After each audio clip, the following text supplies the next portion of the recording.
Good morning mga kamuro, ano? So, panibagong araw guys, panibagong vlog na naman. Ngayon guys, ipapakita ko sa inyo yung isa sa kinahihiligan ko, isa sa mga hobby ko. So, makikita niyo ba guys kung ano to?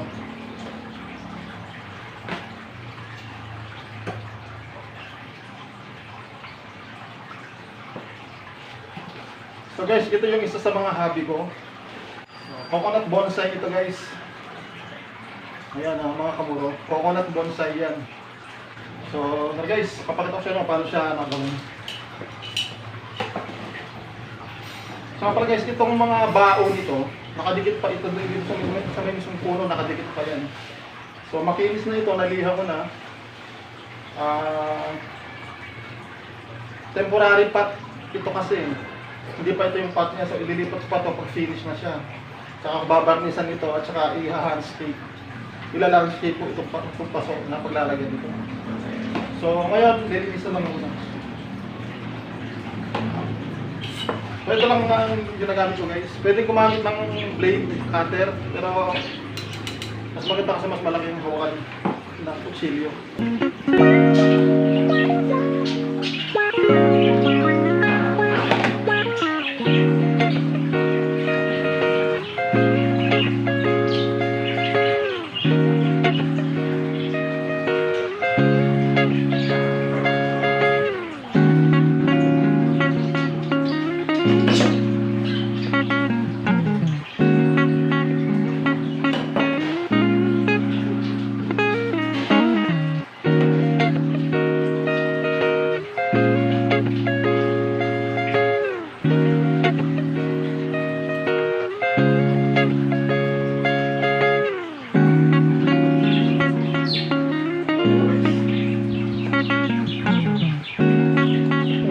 Kailangan ito, yan, nililinisan kasi yan.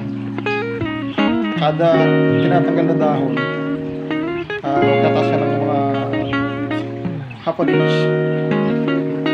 Pagdating na ano guys, magiging parang puno talaga ito. Puno ng talaga. Pero maliit lang siya. Ayan.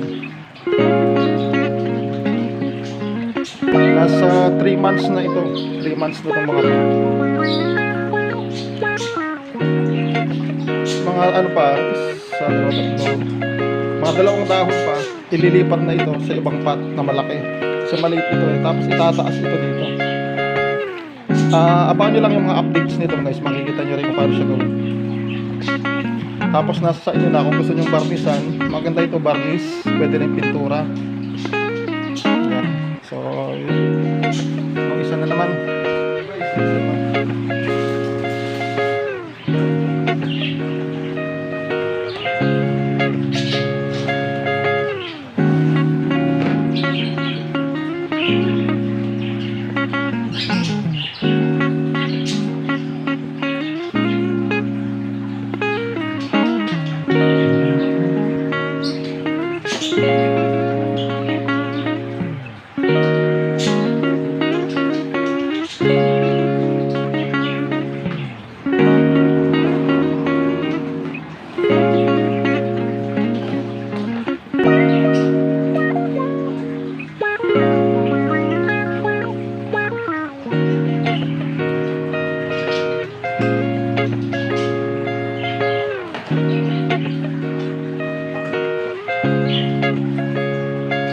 Ito guys, okay na rin itong pangalawa.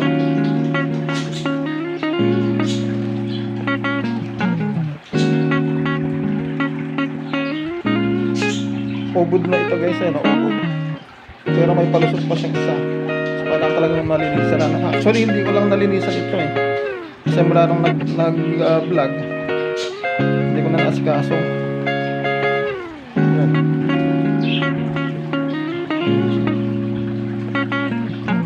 Next. So,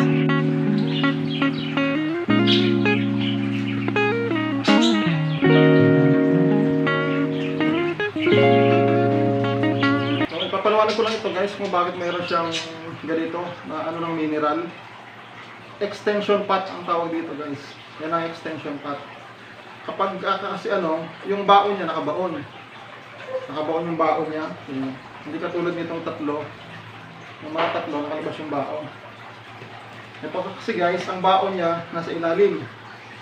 So, ito yung bao, yung ugat niya, nakabalot siya sa ugat.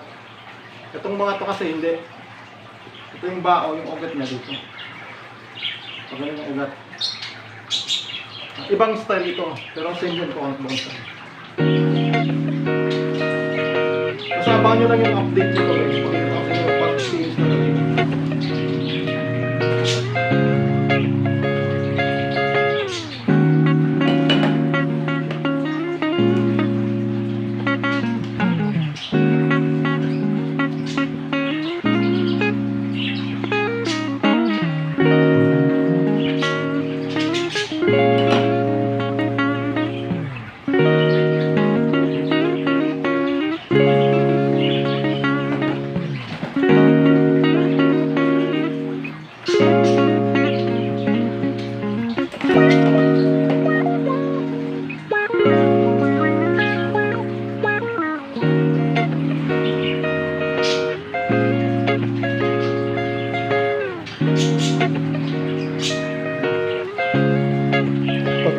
Ayan o, napaka-sensitive na niyan. Bali, ubod na kasi ito eh.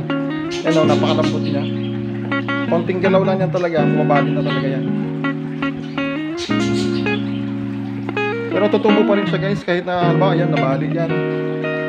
Malaki na yung trunk niya, ano, tapos nabali ito, tutubo pa yan. Papakita ko yung pang-apat.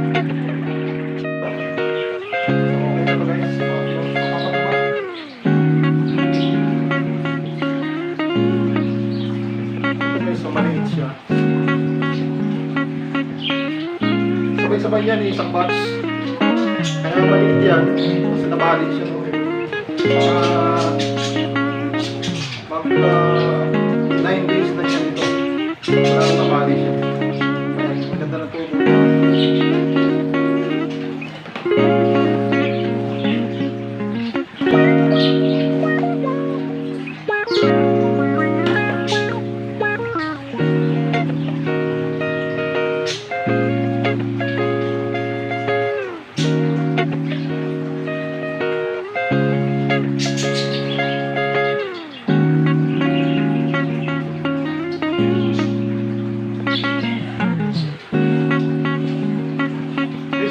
Pala kaya yung nililinisan dito. Okay na kasi kahit hindi mo nalinisan eh. Kaya lang, hindi makokontrol yung paglaki niya. Kaya nililinisan siya dito, pinuputulan dito yung bagong dahon. Yan, binabawasan talaga siya ng dahon. Para ma-maintain siya na maliit.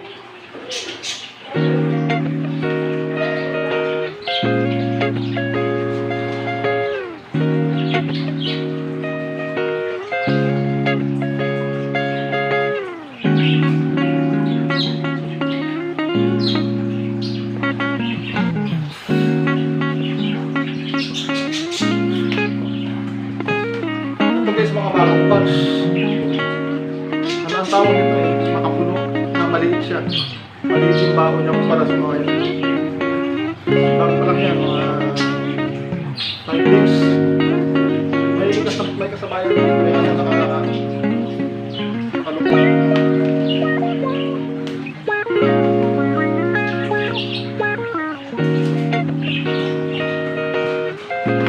So yun lang guys, ano, sana may natutunan kayo ngayon sa vlog na ito. Ito guys, isa ito sa mga hilig ko. Diyan magaling yung mga kamay ko na ito eh. Sa landscaping, aquascaping, potscaping. May mga ipapakita ko sa inyo na. Ayan, potscaping. Ito.